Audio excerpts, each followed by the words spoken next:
Welcome to your friendly doctors.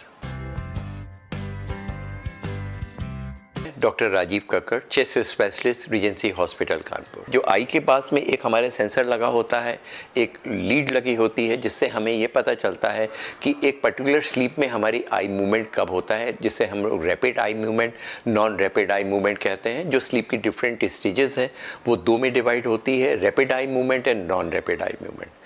किस समय हमारी जिस समय रैपिड आई मूवमेंट होती है वो डीप स्लीप में होती है, जिन्हें हम लोग रैम स्लीप कहते हैं। उसमें आंखों की मूवमेंट बहुत फास्ट हो जाता है, ब्रेन की एक्टिविटी 20 टाइम्स 30 टाइम्स इंक्रीज़ कर जाती है, बॉडी बिल्कुल रिलैक्स हो जाती है। उस समय हम ड्रीम करते हैं, बॉडी की पेरिफेरल मसल्स, हाथ और पैर की मसल्स पैरालाइज हो जाती है, वो मूव नहीं कर सकती हैं, लेकिन हमारे जो ब्रेन की एक्टिविटी बढ़ जाती है।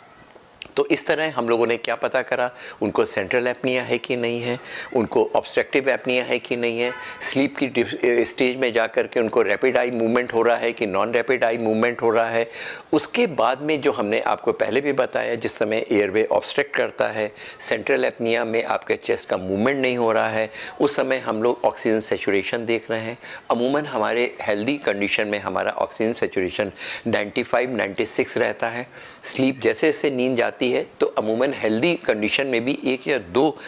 आपका डिग्री आपके ऑक्सीजन गिरता है, लेकिन 96 से 94-95 आ जाता है, लेकिन 90 से नीचे नहीं जाता है।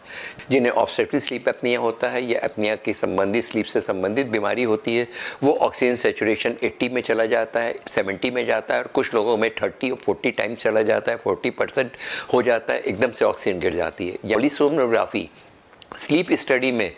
पेशेंट को किस तरह की ऑब्स्ट्रक्टिव स्लीप एपनिया है, सेंट्रल स्लीप एपनिया है, हमारा ऑक्सीजन सेचुरेशन कितना हो रहा है, हार्ट की यहाँ पे एक पल्स रेट देखते हैं, उसमें देखते हैं हमारी पल्स रेट ऊपर जा रही है कि नीचे जा रही है। क्योंकि जो ऑब्स्ट्रक्टिव स्लीप एपनिया के पेशेंट्स होते हैं उसमें कंडक्शन डिसऑर्डर होता है, यानी कि आपकी पल्स रेट, हार्ट रेट एकदम से बढ़ करके 200, 150, 250, 300 तक जा करके एकदम से 30 और 40 भी आ सकती है, यानी कि उसमें फ्लैक्चुएशन होता है हार्ट रेट में, उसको हम लोग मेज़र करते हैं। तीसरी चीज़ जो हमने आपको बहुत इम्पॉर्टेंट बताई है, सर के ऊपर कुछ लीड लगी रहती है, जिससे कि हम लोग EEG जो ब्रेन की एक्टिविटीज़ होती हैं उनको मेज़र करते हैं।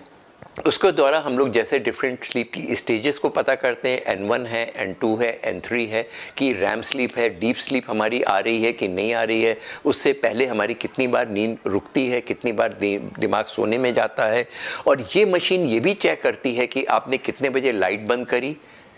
एक्चुअली पेशेंट कितने देर तक करवट लेता रहा, कितने बजे वो सोने गया, किस समय अपने लाइट ऑन करी, और डिफरेंट डीप स्लीप हुई कि नहीं हुई, और उसमें किस तरह की प्रॉब्लम हुई। दूसरे दिन जो हम लोग कहते हैं, जिसे हम लोग टाइट्रेशन कहते हैं, वो हम लोगों को अब हमें मालूम है कि उनको ऑब्स्ट्रक्टिव स्लीप एपनिया है, सेंट्रल स्लीप एपनिया है, ऑक्सीजन कितनी बार गिर रही है, AHI कितनी बार उसका 1 घंटे में सांस की नली बंद हो रही है, वो ठीक हो सकती है कि नहीं ठीक हो सकती। उसके लिए हम लोग एक ऑटो CPAP या BiPAP का मशीन का उपयोग करते हैं, नाक और मुंह को कवर करते हुए लगा देते हैं। उस मशीन में एक छोटा सा कंप्यूटर लगा होता है,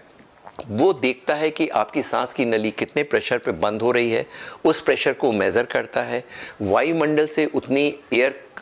खींच करके आपकी एयरवेज में आपकी जो सांस की नली में है उसको वो पुश करता है, जिससे सांस की नली खुली रखती है।